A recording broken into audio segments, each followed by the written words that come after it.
Tonya Thomas, welcome to the Human Capital Innovations Podcast. Thank you for having me. It's a pleasure. I'm excited to have a conversation with you today. We're going to be focusing on the why, the how, and the when to delegate and how to do it effectively. And I'm excited about this topic because I think while it's something that we have heard a lot about and we probably all think a bit about, I inevitably see managers and leaders doing this rather poorly. And so I think there's a lot of opportunity to fine tune our approach as we try to work with people in our teams. As we get started, I wanted to share Tonya's bio with everybody. Tonya Thomas is the founder of Team Delegate, a provider of elite virtual executive assistant support to seasoned executives turned small business owners. Team Delegate's highly trained executive VAs provide comprehensive administrative support that helps time-starved CEOs to double their productivity so they can triple their earnings.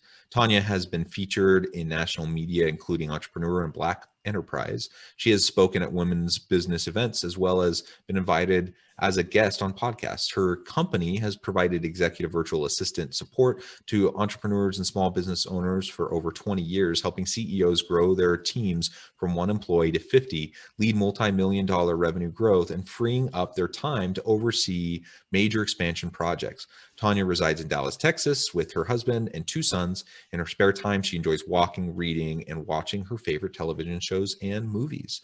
That's wonderful. I also love movies and TV, and that's a fun little kind of pastime and opportunity to decompress at the end of a long day. And Yes. it really truly is a pleasure to have you. I am excited to learn more about your perspective on this topic. Before we launch into the conversation, anything that you would like to share with listeners by way of your personal background or context? Sure, I can add a little bit more to that. Having been in business for over 20 years, I've seen a lot, heard a lot as it relates to delegating, and it's just become my passion to help business owners learn to do it more effectively because I know the power of it and what it can do to help their companies grow. Yeah, absolutely. And it really is an under-leveraged skill, I think. I think probably most leaders think they're good at delegating, but in actuality, it seems like many are not particularly good at it. Right. So, and to your point about really what your business does, it's about allowing ourselves as leaders to focus on those most important tasks and responsibilities, those Right. strategic, big picture vision areas that are so important. And there's so much of the other stuff that we can let go of. And sometimes it's a controlling issue that we don't want to let go of control and empower other people. Sometimes, we don't feel like others can do it as well as we can do. Sometimes it's just our comfort zone. And we like having tasks that probably aren't, really what we should be spending our time on. But we just like doing them. So we continue to do them, even though we should just really get someone else to do it for us. And so for a variety of reasons, I think we just tend to not delegate or maximize that as we go about our days. So let's start about the why. Establish the business case for why delegation is so important. What do you tell business leaders when you're reaching out and talking to them about this topic? Why is it so important that they delegate? Sure. It's important because, as you were alluding to just a minute ago, you really need that time to be able to think. Because a lot of times you can get so caught up working in the business that you don't work on it, and it becomes stale and bottlenecked. Even for someone who's not scaling and you're a solo entrepreneur, you still need to have that time to work on your business and still be able to think about different ways that you want to bring in additional revenue streams or anything like that. So those are the why it's important. And then the other reason why it's important is because it can also lead to burnout.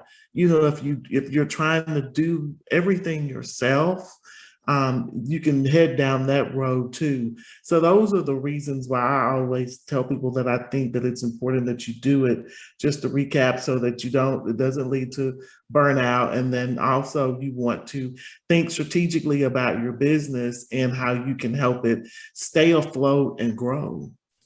Yeah, and I'm glad that you brought up the burnout piece, because we do have limits to our ongoing capacities, and if we're trying to have a sustainable, approach in our energy and our effort and our attention, there's only so much we can do. So we surround ourselves with good people, and then it's only as we lean on them and delegate and empower them to do good work, that we're going to be able to create a sustainable work environment where everyone can thrive. And if we're Right. if we're hoarding tasks and activities and power, whether it's because that's our intention or not, eventually we are going to hit our limit, and things will fall through the cracks. And even if we think we're better at it than the person who's helping us, if we miss things, if we're not attentive enough to specific details, we can actually end up shooting ourselves in the foot and inadvertently really hurting not only ourselves, our own career, but the business and those that depend on us as a leader.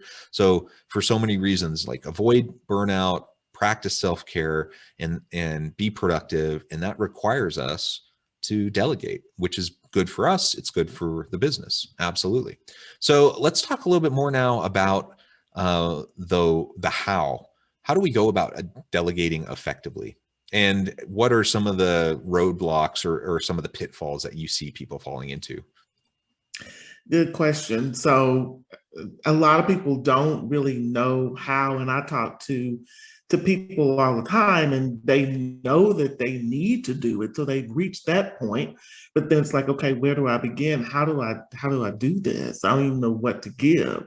So what I always like to tell people, if they're wondering, how to start, what you can give, is the simple thing is just to keep track of what you're doing. So you may take a week or two and have something on your desk, a notebook or something. And as you're doing things, just stay cognizant of what you're doing and think, is this something that I should actually be spending my time on? And if it's not, write it down and you build that list. And then, you want to go back afterwards and determine whether or not that's a do it or a delegate it or delete it, dump it, even get rid of it. So that's how to start from the beginning of doing that. And then a lot of times people, even once they have that, it's like, okay, but I'm nervous about giving anybody anything.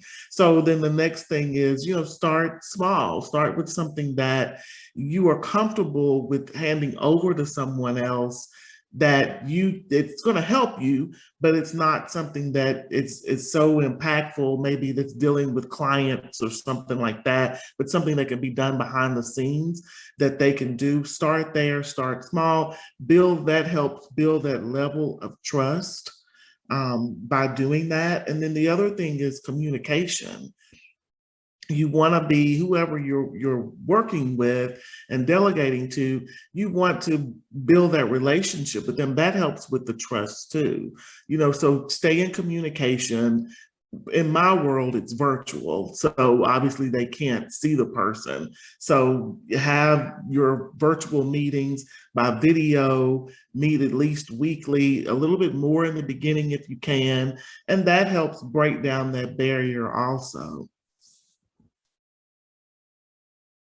Yeah, those are great tips. And I think you really hit the nail on the head when you talk about trust and building trust over time with your people. Business is about relationships, business with customers, other key stakeholders, and relationships with our people. And if we want to be effective in our delegation, we have to have mutual accountability and trust between ourselves and those on our team. They have to know that when they are delegated a task, they have to know that they're really going to have the trust of their manager, their leader, to carry it out, that they'll be empowered and supported to do the work that's necessary to accomplish and achieve, related to that task. I've seen many times in the past where leaders, probably good, well-intentioned leaders, but where they delegate something, but then because of their micromanaging approach or because of the way they communicate with their people, there's not a lot of trust developed.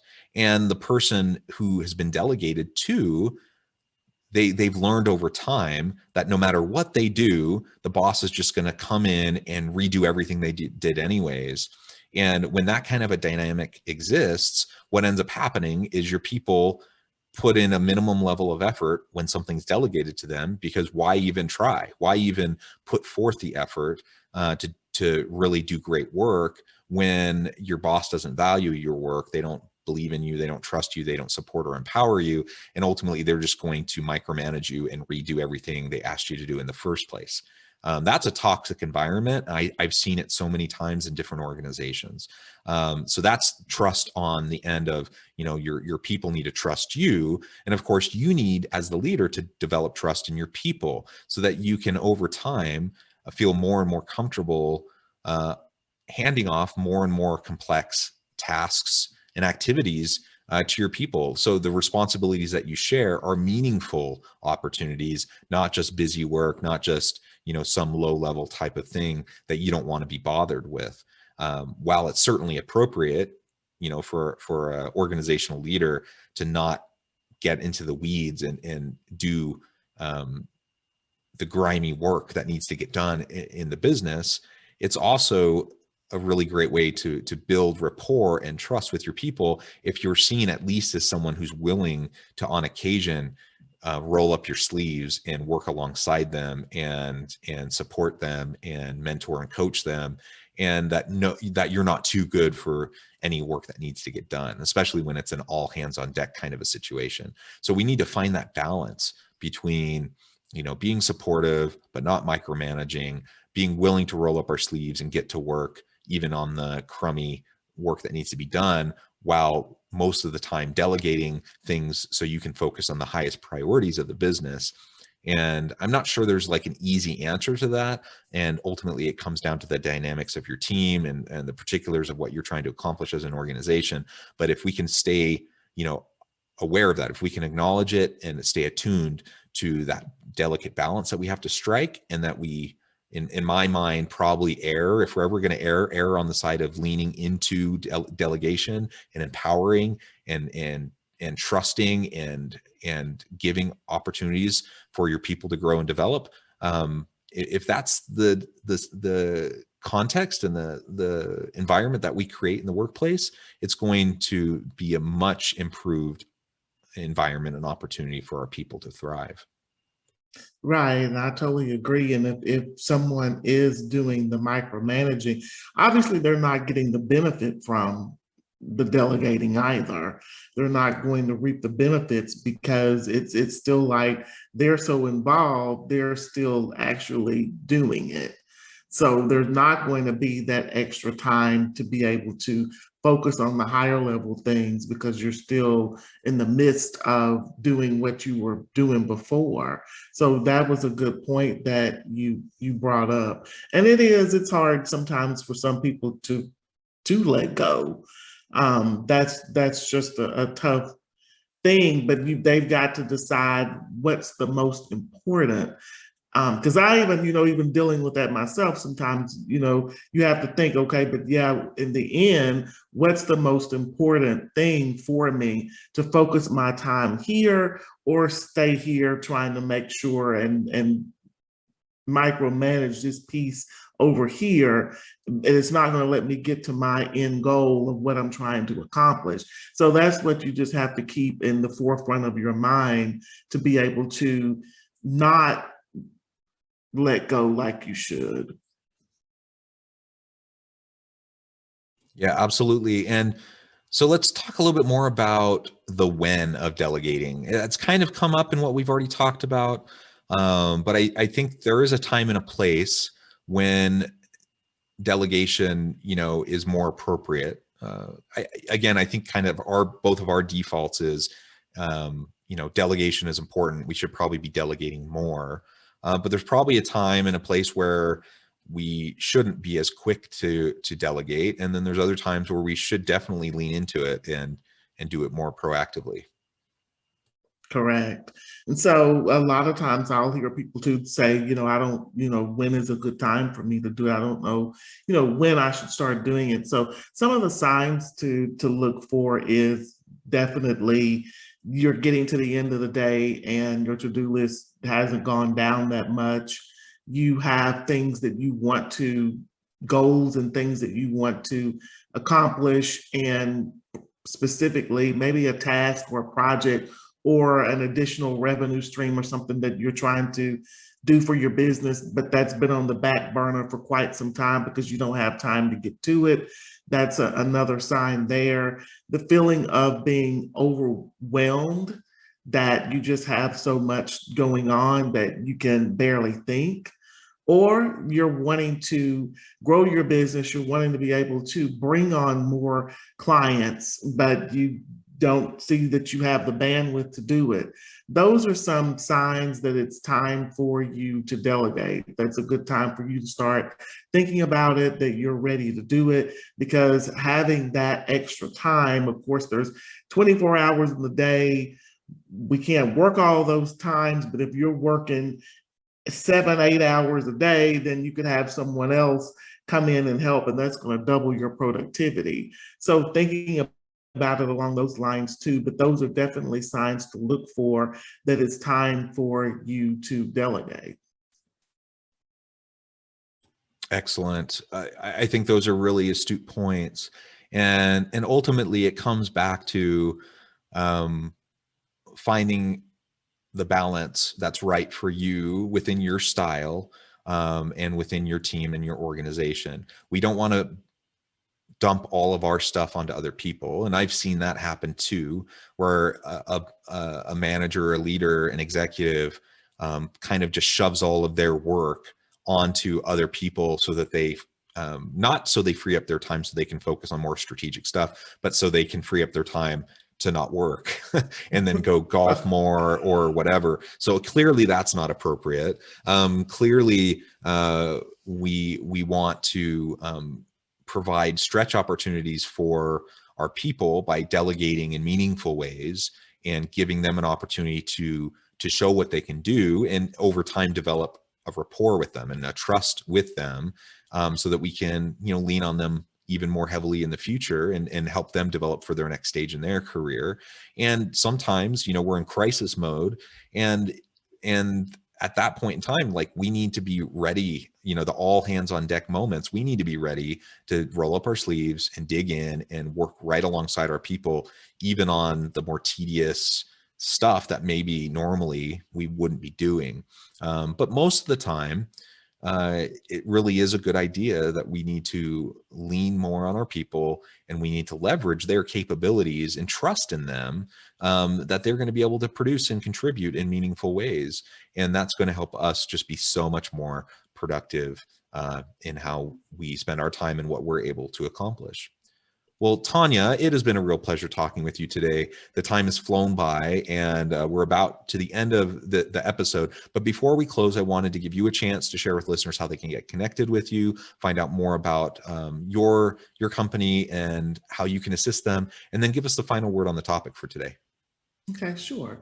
I also have a podcast called Unbottleneck Your Business. So that's one way to hear more from me. You can also visit our website at teamdelegate.com/downloads. And we have some great resources there as it relates to delegating. I'm also active on LinkedIn, so you can find me there, Tonya Thomas. And our company, again, we work with business owners to help them be able to work in their zone of genius, safeguard their thinking time, and expand their business. And we do that by providing executive virtual assistance, which is remote administrative support. And just to wrap things up here, this has been a fantastic conversation. And I do believe that the power of delegating really helps people grow their time and have more time to work in their zone of genius and do what they love and grow and expand their business. And also from a personal standpoint, have more time with family if that's what you'd like to do, it to keep from burning both ends of the candle as well. So keeping that in mind as you think about, and for me, I work a lot with small business owners and entrepreneurs. So if that's you in that role, you strongly want to consider how you delegate when you do it, just make sure that you do it effectively. There is the right and wrong way to do it. So you want to make sure that you plan for it also, and not just diving in without a plan, because that's a quick way to fail at it. So have that plan in place for how you're going to do it. So that's what I have to share. Thank you so much. I love the whole idea around the zone of genius. Let's tap into that.